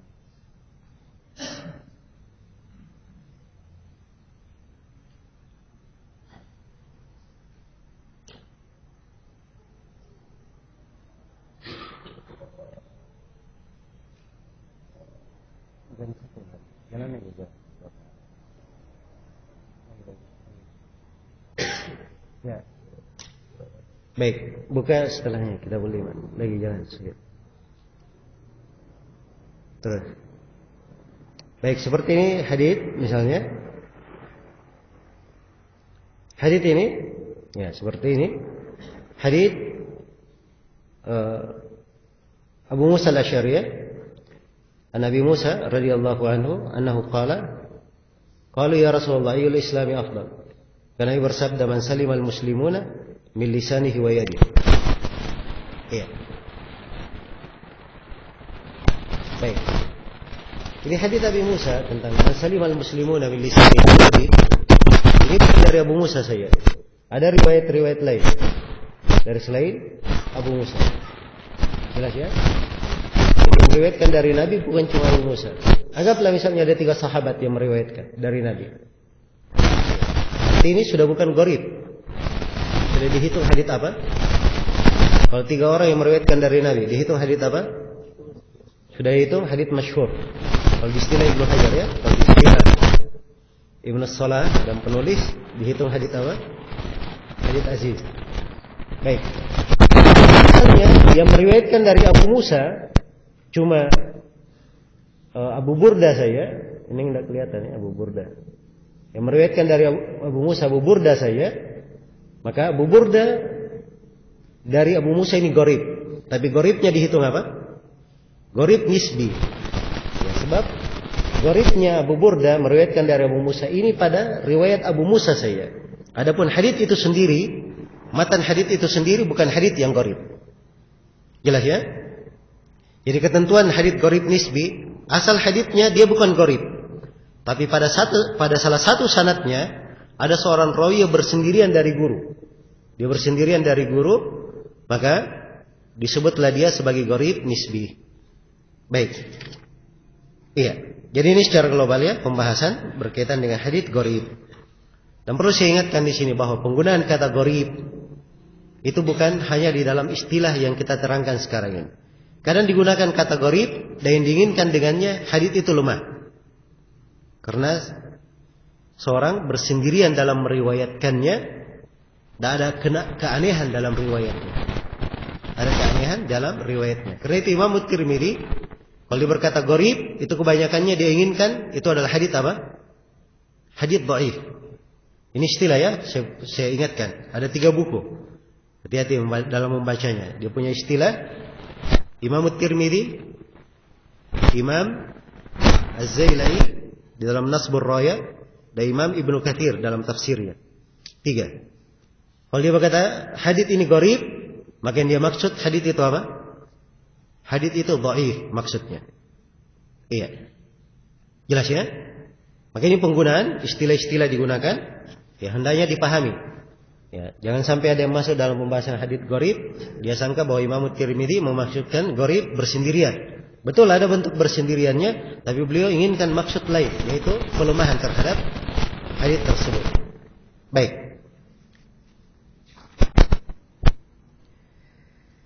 Ya, selesai pembahasan hadits gharib. Kita berpindah ke pembahasan hadits lain. Ya, penulis rahimahullah membuka pembahasan hadits munqati'. Dan ini di urutan bentuk-bentuk ilmu hadits yang disebut oleh penulis adalah di urutan yang ke-18. Di urutan yang ke-18. Kata beliau rahimahullah, wa kullu ma lam yattasil bihali isnaduhu munqati'ul awsali. Iya. Ini tentang hadits munqati'. Apa itu hadits munqati'? Kata penulis, setiap hadits yang sanadnya sama sekali tidak bersambung, maka itu disebut sebagai hadits munqati', hadits yang terputus. Disebut sebagai hadits yang terputus. Iya. Baik. Hadits-hadits yang terputus ini ada beberapa bentuk ya. Ada beberapa penamaan tentang hadits-hadits yang terputus. Ya. Sudah berlalu bersama kita hadits mursal. Dan ini terputus ya. Hadits mursal. Ya. Akan datang nanti hadits mu'dhal, itu juga terputus. Dan di sini oleh penulis tidak disebut hadits mu'allaq. Hadits mu'allaq. Jadi terputus itu ada 4 sebenarnya. Dalam keterputusan ada 4 istilah yang perlu diperhatikan. Yang pertama, hadits mursal, ini sudah kita bahas. Yang kedua, hadits mu'dhal, akan datang nanti pembahasannya.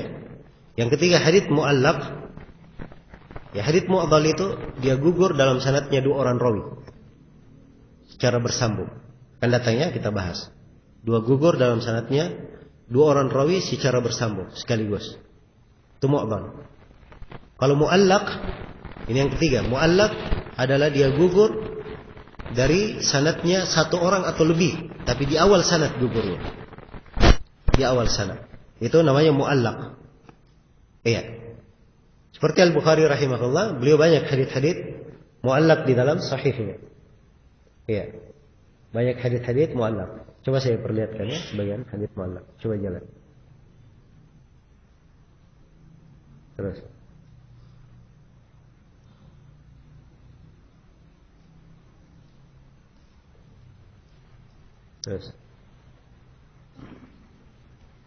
Dan seperti ini. Al-Bukhari berkata, wa qala Ammar, salatun man jama'ahunna faqad jama'al iman. Ya, berkata Ammar. Ini berkata Ammar. Ammar itu siapa? Hah? Ammar bin Yasir, sahabat. Al-Bukhari berjumpa dengan sahabat? Jawabannya tidak. Berarti ada sanad yang digugurkan. Al-Bukhari menggugurkan gurunya lagi. Antara beliau dan Ammar mungkin 4 orang. Paling sedikit 2 orang. Paling sedikit berapa? 2 orang. Berarti ini disebut sebagai hadits apa? Hadits mu'allaq. Jadi penulis menggugurkan dari awal sanad.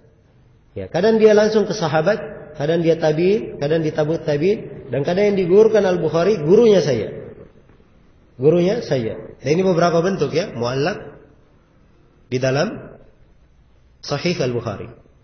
Ini hadits mu'allaq namanya. Perhatikannya, ini mu'allaq. Jelas ya? Dan mu'allaqat ini itu di hitungan para ulama tidak dimaksudkan di dalam hadits sahih yang diterima.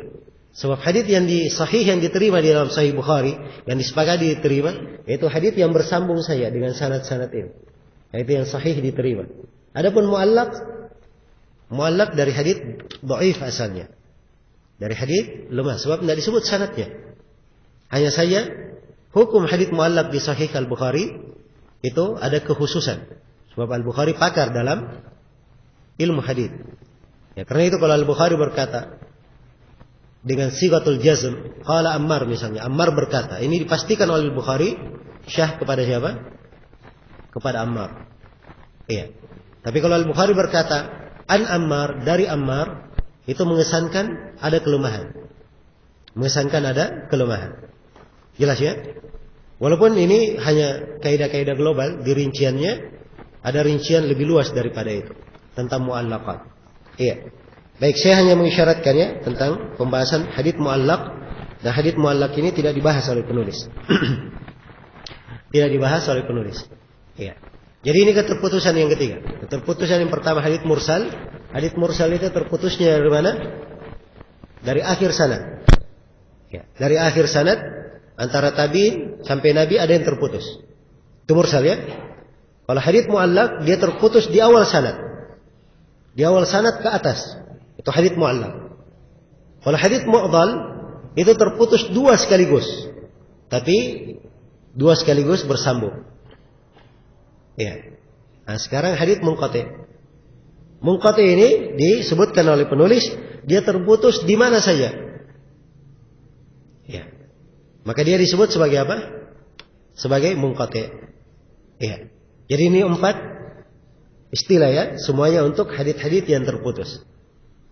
Ya, biasakan aja sebut 4 istilah ini: mursal, mu'allaq, mu'dhal dengan apa? Munqati'. Baik. Kita detailkan pembahasan hadits munqati'. Kata penulis rahimahullah, wa kullu ma lam yattasil bihali isnaduhu munqati'ul awsali. Setiap yang tidak bersambung ya sanadnya sama sekali tidak bersambung, maka dia adalah hadits munqati'. Hadits munqati'. Iya. Sini penulis rahimahullah dari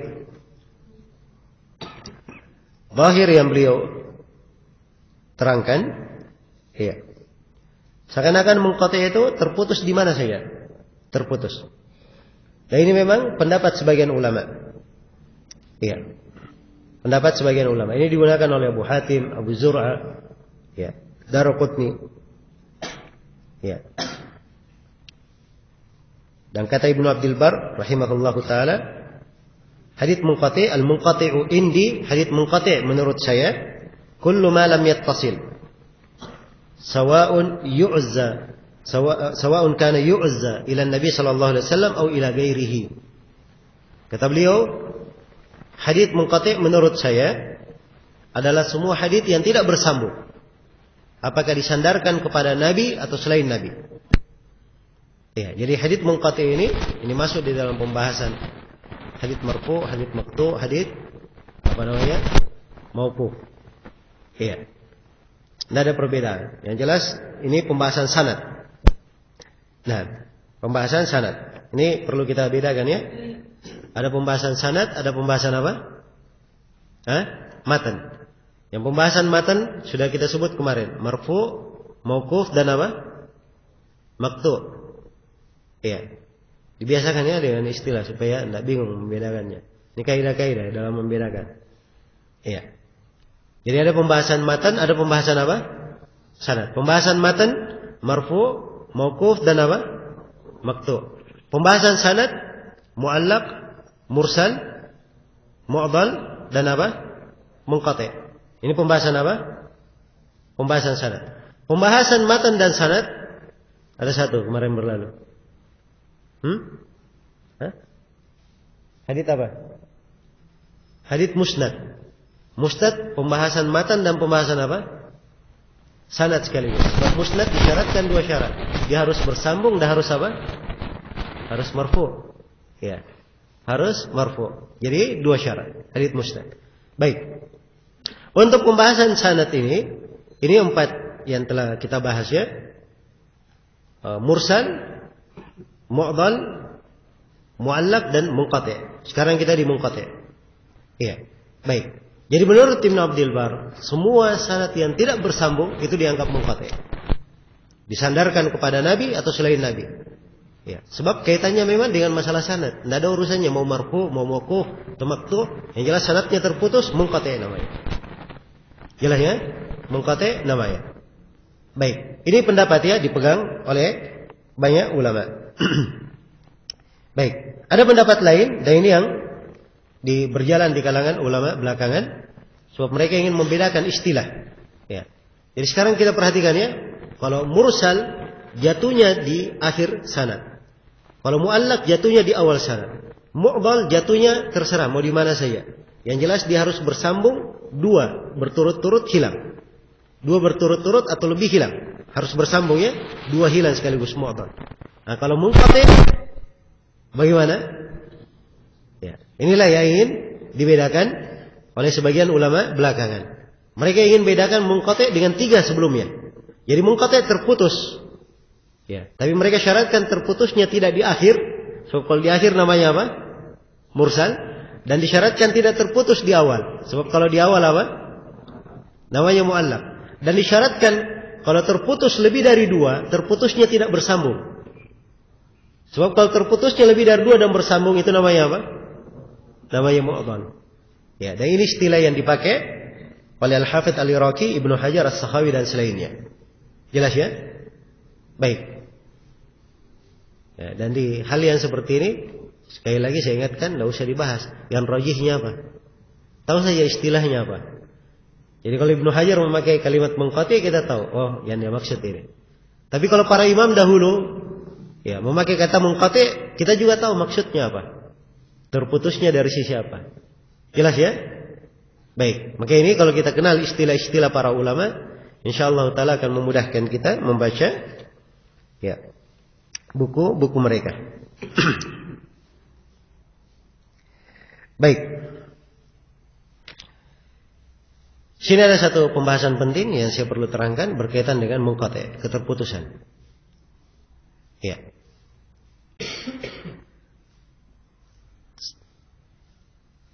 Yaitu pembahasan dari mana seorang mengetahui bahwa di dalam sanad ada keterputusan. Iya. Dan ini sebenarnya pembahasan bukan di munqati' saja, bisa masuk di pembahasan yang lain. Bisa masuk di mu'allaq, di mu'dal dan mursal. Nah, bagaimana seorang tahu bahwa ada keterputusan di situ? Seorang mengetahui adanya keterputusan dengan beberapa cara. Yang pertama, ada nas dari seorang imam jarh wa ta'dil tentang hal itu. Seperti tadi ya di buku-buku marasil, riwayat fulan dari fulan terputus. Ya. Jelas ya? Si A dari si B, si A tidak mendengar dari si B. Itu banyak ya dalam riwayat-riwayat. Nah, maka keterputusan ada nas dari imam. Ya, kemudian kadang diketahui dari pengakuan rawi itu sendiri. Saya tidak mendengar dari si fulan. Tidak mendengar dari si fulan. Ini yang kedua. Yang ketiga, diketahui keterputusan dengan melihat jauhnya kemungkinan berjumpa. Jauhnya kemungkinan berjumpa. Ya. Karena negeri mereka berdua berjauhan. Apalagi kalau rawi tersebut rawi yang tidak dikenal, banyak melakukan perjalanan menuntut ilmu. Jelas ya? Adapun kalau dia gurunya negerinya jauh, tapi si rawi adalah rawi yang dikenal, banyak melakukan safar menuntut ilmu, mendatangi tempat-tempat yang jauh, maka ini dianggap mungkin ya. Dianggap mungkin. Baik. Demikian pula diketahui keterputusan dengan mengetahui tarikh. Ya, diperiksa tarikhnya, sejarah kehidupan rawi. Rawi ini lahirnya kapan, meninggalnya kapan. Nah, itu penting ya.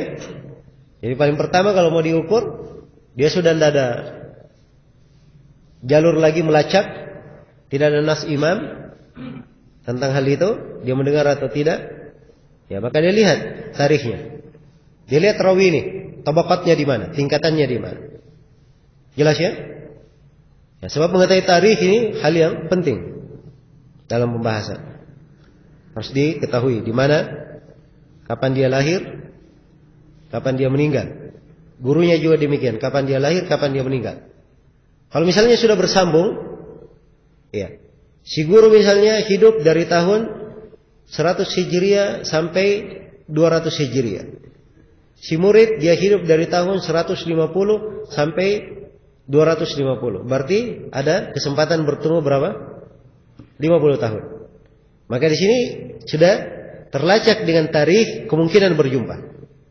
Jelas ya? Sisa dipastikan. Ya. Sisa dipastikan murid dan guru ini apakah satu negeri atau tidak. Kalau berbeda negeri, dipastikan negerinya berjauhan atau tidak. Iya. Dan ini biasanya di biografi rawi itu kalau dia melakukan perjalanan disebut si fulan pernah melakukan perjalanan ke negeri ini, negeri ini, negeri ini, negeri ini. Jelas ya? Kadang disebutkan. Dan ini termasuk kedetailan para ulama kita di dalam menyusun biografi rawi-rawi. Ya, luar biasa ya, sampai dia tahu si rawi ini pernah melakukan perjalanan ke sini, dan ke situ. Diketahui oleh para ulama kita. Baik, maka ini sudah ditulis dalam buku-buku. Dengan tarikh ini dipastikan. Baik. Ya. Maka ini diantara sebab seorang mengenal keterputusan. Kemudian juga diantara cara mengenal keterputusan, iya, adalah seorang rawi dia meriwayatkan dari seorang guru dengan memakai kata an, dari. Kemudian ternyata dia membawakan riwayat yang lain, hadits yang sama, dan dia masukkan perantara antara dia dan gurunya di riwayat yang lain. Maka penyebutan perantara di tempat lain itu adalah bukti bahwa sanad yang pertama adalah apa? Adalah terputus. Iya. Dan ini pembahasan agak rumit ya, pembahasan yang satu ini. Iya. Sebab ini kadang bisa masuk di pembahasan hadits munqati', kadang bisa dia masuk di pembahasan al-mazid fi muttasilil asanid. Iya. Dan kadang dia masuk di dalam pembahasan mursalul khafi. Jelas ya? Dan ini untuk membeda-bedakannya antara ini dan itu, ini perlu kejelian. Perlu kejelian. Di sini tidak ada pembahasan al-mazid bi muttasil asanid, tidak ada. Ya, dan itu bagian dari pembahasan ilalul hadits ya. Illa hadits. Ya, coba bayangkan sebuah sanad, ya, berlalu begitu sanad. Misalnya Zaid bin Aslam dari Atha bin Yasar. Jelas ya? Kelihatan bersambung, Zaid bin Aslam murid Atha bin Yasar. Ya, tapi di suatu kesempatan Zaid bin Aslam meriwayatkan dari fulan, dari Atha bin Yasar. Dia sebut perantara pada hadits yang sama. Maka ini menunjukkan bahwa apa? Adanya penyebutan perantara itu adalah bukti ada keterputusan. Bukti ada apa? Keterputusan. Jelas ya? Tapi itu diperhatikan ya, kalimat yang dipakai oleh Zaid bin Aslam. Dia pakai an atau tidak. Tapi kalau dia pakai haddatsana di sini, Zaid bin Aslam berkata haddatsana, dan di tempat lain dia pakai an. Nah ini maka mungkin dikatakan Zaid bin Aslam dia dulu pernah mendengar dengan perantara. Setelah itu dia dengar langsung dari Atha bin Yasar. Dikatakan begitu. Jelas ya? Kalau Zaid bin Aslam di sini pakai haddatsana dan riwayat perantara diriwayatkan oleh rawi-rawi yang tidak kuat, rawi yang meriwayatkan tanpa perantara lebih kuat, maka penyebutan perantara itu dianggap mazid fi muttasil asanid. Tambahan yang keliru. Dianggap tambahan yang apa? Tambahan yang keliru. Perhatikan ya, satu bentuk tapi beraneka ragam hukumnya. Tergantung bagaimana konteksnya, dengan apa dia bawakan, ya kekuatan rawi yang meriwayatkan darinya, itu semuanya diperiksa. Iya. Baik.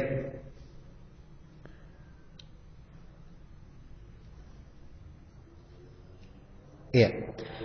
Demikian pula diketahui seorang rawi itu tidak mendengar dari guru atau terputus ke sanad apabila si murid itu diketahui dia mendengar dari guru di usia masih muda, masih kanak-kanak, masih kecil. Iya. Apabila diketahui seperti itu, maka itu diantara dalil-dalil ya menunjukkan adanya keterputusan. Baik. Jadi ini beberapa sebab yang dengannya seorang bisa mengetahui ada keterputusan di dalam sanad. Iya. Hadits munqati adalah hadits yang lemah ya, sebagaimana yang telah kita terangkan. Ya, dan keterputusan itu tergantung jenisnya. Karena itu hadits munqati ya dilihat berapa jumlah keterputusannya. Kalau terputus satu, ya ini umumnya bisa dijadikan sebagai pendukung. Demikian pula kalau terputus dua. Tapi kalau terputus lebih dari itu, ini lebih banyak keterputusan itu lebih menunjukkan apa? Kelemahan dalam sanad. Lebih menunjukkan kelemahan di dalam sanad. Iya. Baik. Selesai sudah tentang hadits munqati'.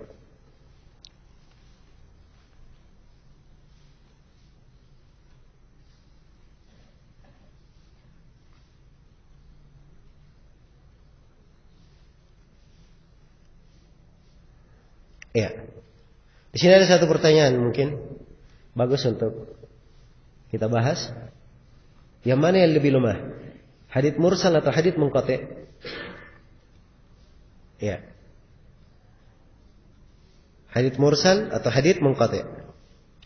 Hadits mursal yang jatuh berapa orang? Hadits mursal? Yang jatuh berapa orang hadits mursal? Hah? Ya. Mungkin satu, mungkin dua, kan begitu? Mungkin tiga. Ya. Jelas? Kalau hadits munqati' yang jatuh juga, ya. Ada kemungkinan ya lebih dari satu yang jatuh. Cuman kalau kira-kira bisa satu. Itu kan bisa dilihat di tabaqatnya.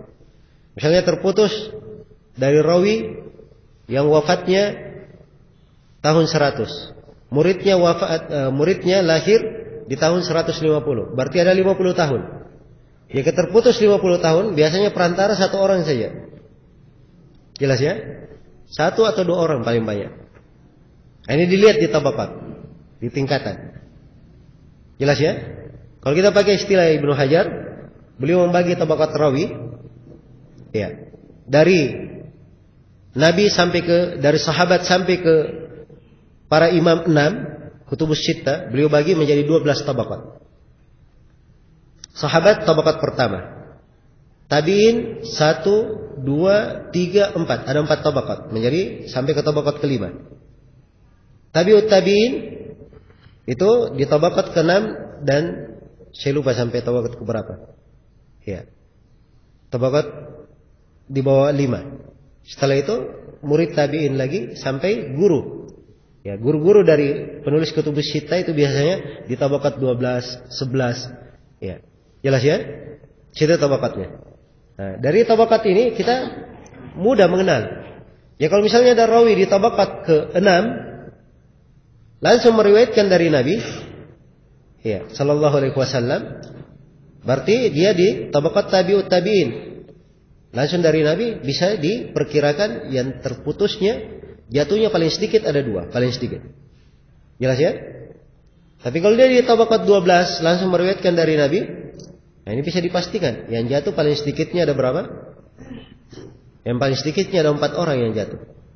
Demikian. Jadi demikian seorang cara mengenal ya, tingkatan-tingkatan rawi itu penting. Ya, tingkatan-tingkatan rawi itu penting. Nah, ini ilmu tentang rawi-rawi hadis, termasuk ilmu yang jarang dari orang yang mempelajari hadis saja jarang di dalam menguasai ilmu tersebut. Apalagi berkaitan dengan masalah mengukur tabaqat rawi. Ya, karena itu dari kejelian Syekh Muqbil rahimahullah, beliau mendidik murid-muridnya dengan mengenal tabaqat rawi. Sering pertanyaan beliau. Di antara pertanyaan beliau bertanya, Muhammad bin Ja'far Gundar dan Muhammad bin Ja'far bin Abi Katsir, yang mana yang lebih tinggi tabaqatnya? Nah, ini sering beliau tanyakan ya, padahal ini berdekatan. Kalau dilihat riwayatnya berdekatan, tapi Muhammad bin Ja'far bin Abi Katsir lebih tinggi sedikit tabaqatnya. Sedikitnya ini, nah ini harus ada kejelian ya di dalam mengukurnya. Harus ada kejelian. Iya. Baik. Maka membiasakan diri dengan melatih tabaqat-tabaqat seperti ini adalah hal yang apa? Hal yang indah. Nah, sekarang misalnya Ibnu Majah berkata, haddatsana Umar bin Khattab. Menceritakan kepada kami Umar bin Khattab. Umar bin Khattab ini siapa? Hah? Sahabat atau bukan? Hah? Mana antum ragu menjawabnya? Atau sudah mau sarapan? Baik, saya ulangi. Ibnu Majah berkata, haddatsana Umar bin Khattab. Umar bin Khattab siapa? Sahabat? Ya, bukan sahabat ya. Tidak mungkin Ibnu Majah meriwayatkan dari sahabat. Jelas ya? Nah, di sini harus diketahui tabaqat Ibnu Majah di tabaqat para imam penulis kutubus sittah. Ya, dari beliau ke sahabat ada 11 tabaqat. Tidak mungkin dia berkata menceritakan kepada kami Umar bin Khattab. Mau ketemu di mana? Ya, jelas ya? Ketemu di mimpi saja belum tentu itu Umar. Ya, baik. Jadi ini dengan mengenal tabaqat mudah seorang. Ya, apalagi kalau dia berada di buku-buku rawi yang tidak dikenal. Ya, seperti dia dapat sanad di luar kutubus sittah, atau dia baca di sanad Al-Khatib Al-Baghdadi, atau di sanad Abu Nuaim, atau di sanad Al-Baihaqi, di sanad Al-Hakim. Ya, dia ketemukan guru. Tidak ada biografinya di kutubus sittah. Iya. Maka untuk mencarinya dia harus perkirakan ini tabaqat rawi ini kira-kiranya di mana. Wafatnya kira-kira dari tahun berapa sampai tahun berapa. Nah itu dia harus pandai memperkirakan. Kalau dia pandai memperkirakan, ada buku-buku yang bisa dia periksa. Seperti Tarikh Al-Islam karya Ad-Dahabi. Ya. Sebab Imam Ad-Dahabi menulis biografi rawi sesuai dengan wafatnya rawi. Ya. Bisa dilacak ke situ. Tapi harus diperkirakan tabaqatnya di mana. Sebab kalau dia tidak perkirakan tabaqatnya, ini repot nanti. Ya, jelas ya? Gurunya Al-Hakim, dia cari di Tahdhibut Tahdhib. Gurunya Al-Baihaqi, dia cari di Tahdhibut Tahdhib. Iya. Atau dia cari di Taqribut Tahdhib. Sampai mati pun dia cari tidak akan ketemu. Sebab ini buku-buku penulis Kutubus Sittah, ini tingkatannya 2 tingkat di bawah Al-Baihaqi. Jelas ya? 2 tingkat di bawah Al-Baihaqi. Jadi guru Al-Baihaqi saja tidak berjumpa dengan penulis Kutubus Sittah. Bagaimana mungkin dia bisa cari di buku yang memuat biografi apa? Rawi-rawi Kutubus Sittah. Tidak mungkin ketemu. Nah, maka mengenal tabaqat ini penting ya bagi seorang penuntut ilmu. Baik. Jadi dengan mengenal tabaqat-tabaqat ini seorang bisa ya mengira-ngira keterputusan itu berapa? Jumlah keterputusan. Baik. Kita kembali kepada asal masalah. Mursal dan munqati. Yang mana lebih berat? Jawabannya munqati lebih berat. Sebab mursal itu keterputusannya di ujung. Setiap masa semakin dekat dia kepada Nabi, maka masa itu lebih baik. Jelas ya? Karena itu rawi-rawi yang lemah di tingkatan tabi'in, kelemahannya ringan-ringan. Kelemahannya ringan-ringan. Berbeda dengan kebanyakannya ya, kelemahannya ringan-ringan. Walaupun ada sebagian pendusta, tapi kelemahannya kebanyakannya apa? Ringan-ringan. Adapun rawi yang datang setelah mereka, ini kelemahannya beraneka ragam ya, yang parah banyak. Sebab kebanyakan pendusta itu di tabaqat belakangan. Kebanyakan apa? Pendusta. Di tabaqat belakangan. Ya, jadi masa semakin dekat kepada Nabi itu semakin sedikit apa? Kelemahan. Karena itu mursal, dia tentunya lebih kuat daripada hadits apa? Hadits munqati. Ini hukum secara umum. Baik, selesai pembahasan munqati. Kita pindah ke pembahasan mu'dhal. Iya. Kata penulis rahimahullahu taala, wal mu'dhalus sakitu min khutnani. Ini pembahasan mu'dhal ya, dan setelahnya adalah pembahasan hadits mudallas. Iya. Baik. Kata beliau wal mu'dhalus sakitu min khutnani wa ma ata mudallasan naw'ani. Iya. Hadits mu'dhal itu adalah hadits yang jatuh darinya 2 orang rawi. Iya. Adapun hadits yang datang mudallas, ini ada 2 jenis. Hadits yang datang mudallas ada 2 jenis. Dan akan diterangkan oleh penulis hadits mudallas. Baik, kita di pembahasan mu'dhal sekarang. Dan ini di urutan bentuk-bentuk ilmu hadits yang disebut oleh penulis di urutan yang keberapa? Urutan yang ke-19. Hadits mu'dhal. Kata beliau wal mu'dhalu as-sakitu min khutnani. Mu'dhal itu adalah hadits yang jatuh dari sanadnya 2 orang rawi. Iya. Jatuh dari sanadnya 2 orang rawi. Ya. Dan kebanyakan ulama untuk pembahasan mu'dhal, mereka sebutkan bahwa jatuh dari sanadnya 2 orang rawi, ya, 2 orang rawi atau lebih, tapi mereka mensyaratkan at-tawali. Ya, disyaratkan bahwa jatuhnya itu adalah secara bersambung. Ya. Jatuhnya secara bersambung. Ini disyaratkan oleh kebanyakan ulama belakangan. Jatuhnya bersambung seperti Al-Iraqi, Ibnu Hajar As-Sakhawi, As-Suyuti dan selainnya. Iya.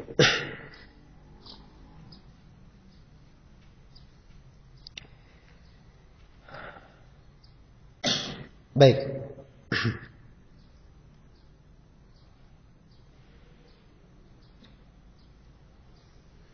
Iya. Jadi ini penggunaan kata mu'dhal ya. Mu'dhal jatuh di dalam sanadnya 2 orang rawi atau lebih. Dan sebagian ulama mensyaratkan apa? Dia syaratkan harus bersambung jatuhnya. Sebagian ulama tidak mensyaratkan. Iya. Sebagian ulama tidak mensyaratkan. Tapi yang masyhur di kalangan ulama belakangan bahwa mu'dhal itu adalah apa yang jatuh dari sanadnya dan dia bersambung. Iya. Baik. Karena itu hadits mu'allaq dia kadang mu'dhal. Kalau jatuh si penulis menjatuhkan gurunya 2 atau lebih. Jadi dia menjadi mu'dhal juga, bisa berjumpa. Nah, keterputusan kalau di 2 tempat, ini munqati namanya, 2 tempat berpisah. Tidak disebut mu'dhal ya, di istilah yang mensyaratkan apa? Harus ada tawali. Ya, harus bersambung. Tapi penulis di sini beliau tidak mensyaratkan bersambung. Beliau hanya mengatakan wal mu'dhalu as-sakitu min khutnani. Mu'dhal adalah hadits yang gugur darinya dua orang rawi. Yang tidak disebut di mana letak gugurnya oleh penulis. Yang jelas ini istilahat. Ya. Hendaknya dipahami. Jadi munqati di dua tempat itu oleh penulis masuk juga di hitungan mu'dhal. Ya. Dan terputus dua sekaligus itu juga dihitung sebagai mu'dhal. Dihitung sebagai mu'dhal. Baik. Ya, kemudian perlu saya ingatkan di sini juga bahwa penggunaan mu'dhal ada penggunaan lain. Kadang mu'dhal itu digunakan dengan maknanya secara bahasa. Sebab mu'dhal dalam makna secara bahasa itu adalah al-amr al-mustaghlaq. Dia adalah perkara yang sangat rumit untuk diselesaikan. Ya, sangat rumit untuk diselesaikan. Jadi kalau ada masalah sangat rumit diselesaikan, dikatakan hada amrun mu'dhal. Ini perkara mu'dhal. Ya. Maka sebagian ulama kadang menggunakan kata mu'dhal ini dan yang diinginkan dengannya adalah hadits itu adalah hadits munkar atau hadits syadz atau hadits yang keliru atau yang semisal dengan itu. Jelas ya? Baik. Semisal dengan itu. Ya. Seperti misalnya ada hadits disebutkan di sini ucapan Muhammad bin Yahya ad-Duhli dalam riwayat Ibnu Lahiyah. Ibnu Lahiyah meriwayatkan dari Yazid bin Abi Habib, dari Ibnu Syihab, dari Urwa, dari Aisyah. Iya. Annaha qalat, Rasulullah sallallahu alaihi wasallam atau Aisyah berkata, "Kana Rasulullah sallallahu alaihi wasallam ya'takif, fa yamurru bil marid, fa yusallimu alaihi wa la yakif." Adalah Rasulullah sallallahu alaihi wasallam beriktikaf, lalu beliau melewati orang yang sakit, beliau hanya memberi salam tapi tidak berhenti. Jadi sambil jalan begitu, dia sapa orang yang sakit. Iya. Ini hadits kalau dilihat dari sisi sanadnya, Masya Allah ya, Yazid bin Abi Habib, Ibnu Syihab, Urwa, Aisyah. Sanad bagus. Walaupun Yazid bin Abi Habib mudallis ya. Diriwayatkan Ibnu Lahiyah. Apa kata ad-Duhli? Kata ad-Duhli, "Hada haditsun mu'dhal." Ini hadits mu'dhal. Tidak ada yang terputus di sini. Tapi dikatakan haditsnya apa? Mu'dhal oleh az-Zuhri, oleh ad-Duhli. Kenapa dikatakan mu'dhal? Kata beliau, la wajha lahu. Iya. Tidak ada sisi kebenarannya riwayat ini. Innama huwa fi'lu Aisyah radhiyallahu anha. Sungguhnya hadits ini yang benarnya dari perbuatan Aisyah. Laisa lin Nabi sallallahu alaihi wasallam. Dari perbuatan Aisyah radhiyallahu anha, bukan perbuatan Nabi sallallahu alaihi wasallam. Ya, karena Nabi tidak disebut di dalam riwayat yang benarnya. Kata beliau, wal wahmu fi manara min Iblahiyah. Kata beliau, dan kesalahan menurut kami itu adalah dari Ibnu Lahiyah. Dari Ibnu Lahiyah. Ya, ini perhatikan ya cara-cara para ulama dalam menentukan yang salah itu siapa. Sebab dalam rawi kan ada Ibnu Lahiyah, ada Yazid, ada Az-Zuhri, ada Urwa. Ya mungkin saja kesalahan dari 4 orang. Tapi kenapa dia beratkan kesalahan pada Ibnu Lahiyah? Nah, ini indikasi-indikasi ya. Ibnu Lahiyah pertama ada kelemahan. Kemudian yang kedua perputaran sanad pada Yazid bin Abi Habib. Maka ini menunjukkan bahwa yang bermasalah adalah siapa? Ibnu Lahiyah.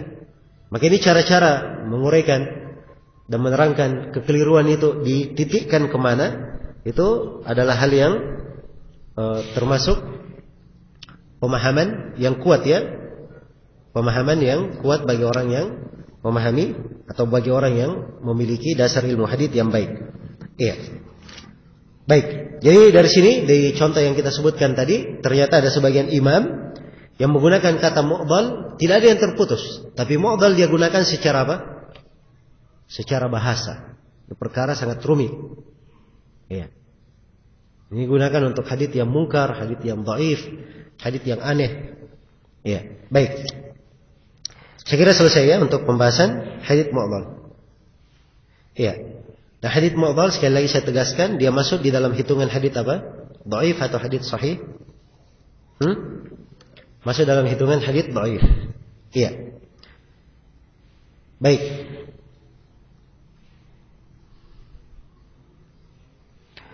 Nah, hadits mu'dhal kalau dilihat yang mana lebih buruk keadaannya, hadits mu'dhal atau hadits munqati'? Jawabannya lebih buruk adalah hadits mu'dhal, sebab mu'dhal terputus 2 atau lebih, sedangkan munqati ya bisa terputus 1. Iya. Nah, hadits mu'dhal itu bisa dijadikan sebagai syawahid ya, bisa dijadikan sebagai pendukung. Selesai pembahasan tentang hadits mu'dhal. Iya. Kemudian penulis rahimahullahu taala berpindah kepada pembahasan hadits mudallas. Ya, dan ini yang sudah kita singgung ya, sebagiannya pada pertemuan kemarin. Ya, kata beliau tentang mudallas, wa ma ata mudallasan nau'ani. Apa yang disebut sebagai mudallas itu ada 2 nau', ada 2 jenis. Iya. Ada 2 jenis. Al-awwalul isqatu lisy-syaikh wa an. Baik, ini hadits mudallas kita undur aja ya di pertemuan berikutnya atau di sesi berikutnya. Insyaallah di sesi berikutnya ada kajiannya sebelum duhur ya. Nanti diumumkan oleh panitia jam berapa mulainya. Iya.